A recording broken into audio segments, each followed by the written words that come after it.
When the first Fitbit Versa came out last year, I told you how well it worked as a fitness tracker in the gym and how much promise I thought it had as a smartwatch, if only Fitbit would make a few changes. Enter the Fitbit Versa 2, a sequel with a better screen, fewer buttons, and more features. But does any of that make it a better smartwatch? The reason I phrase it that way is thanks to a conversation I had at IFA 2019 in Berlin with Windows Central's Zach Bowden. Look, I know Fit is right in the brand name, but some people, like Zach and me, buy Fitbits to use mainly as smartwatches. So this video is really for them, or for folks who want to know about the smartwatch side of this wearable. Let's start by calling out the bits of this Fit that are objective, great improvements. Switching the display technology to AMOLED from last year's LCD means the colors are more vibrant and black pixels are truly black. That means graphics really pop beneath the Gorilla Glass, as you can see with this Nixie tube watch face. Somewhere under that AMOLED panel sits a more powerful processor than last year too, which matters to more than just spec geeks. It means the interface really zips along now. That's impressive because the Versa 2 also has more features. NFC for wallet payments, which work well, and Amazon Alexa. Just hold down that side button and use the built-in microphone to set reminders, ask questions, and dictate messages. In other big names, Spotify is here too, alongside Uber, Starbucks, a handful of others in the Fitbit App Store. For me, the best bit about the Versa 2 is that it improves on something the Versa 1 was already great at: battery life. Where a typical Apple or Galaxy Watch needs to be charged every other night at best, the Versa 2 got me through 6 full days on a single charge. And that's not vacation days, but trade show days, where my wrist never stopped buzzing with notifications, and then it didn't even get a break overnight because it was tracking my sleep too. I'll come back to that in a second. For now, let's just give Fitbit props for all work week endurance. Well done. But it was Alan Watts who said that doing things you don't like doing, in order to go on doing things you don't like doing, is stupid.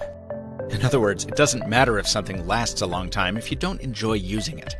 And as a smartwatch, the Versa 2 doesn't address a lot of my complaints from last year. First, you still need to manage an awful lot through the app. I'm talking basic things. If you want to change the watch face, that happens on the phone. And pushing a new one to the Versa 2 takes roughly a decade. I'll leave this real-time footage up to prove my point as I complain about another thing. As a frequent traveler, I like to be able to change the clock manually on the plane when I'm flying through time zones, but you need to do that on the app, which means you need to take your phone out of airplane mode, and you can only change the time zone, not the time. Watch face... still not done yet, so okay, let's just move on. You get the point. There are other limitations. One, while Alexa is pretty good at the basics like reminders, the voice reply feature when you're sending a message is hit or miss. And thanks to the iPhone's lockdown ecosystem, it only works on Android. 2, as I always say in my Wear OS reviews, watches should force you onto those tiny touchscreens less often, not more. I don't like that Fitbit removed the 2 additional side buttons from the Versa 1. Whether you're running or just trying to get through life, it's a lot easier to feel out a button than focus on a touchscreen. 3, while I'm glad the interior space is filled up with more battery, it seems weird that something with a fitness focus doesn't have GPS on board. You still need to carry your phone if you want to map your runs. 4, ditto if you want to bring your Spotify playlist along. You can control it from your wrist, but you can't actually put your playlists on there, and you need a premium account to do even that. Yes, you can manually move MP3s over, but that is not fun. And 5, there's an always-on display now. Great. But using it locks you into just 2 ugly options and cuts your battery life in half. Finally, let's talk about the 2 things I think most people will use this for: steps and sleep.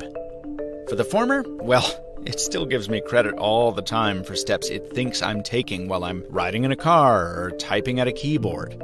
That feels like too dumb a problem to still be dealing with in 2019. But as Russell Hawley points out in an editorial I agree with, it's not unique to Fitbit. That happens to most fitness trackers.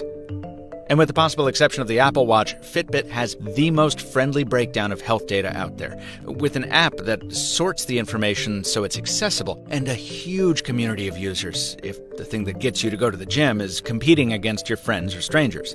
And Fitbit's new premium service only adds to those advantages. As for sleep tracking, well, here's an editorial from Russell Holly I don't agree with. I think sleep tracking is actually pretty useful, as long as you understand that he's right. The data isn't perfect.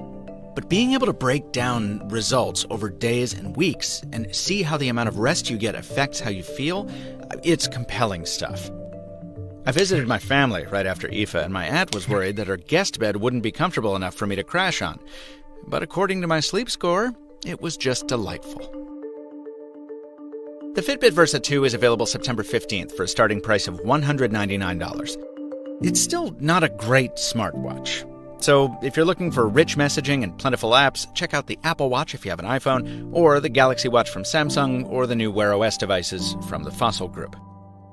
If instead you want a health-focused wearable that does a little more and looks a little better than your typical fitness band, well then the Versa 2 might just be for you.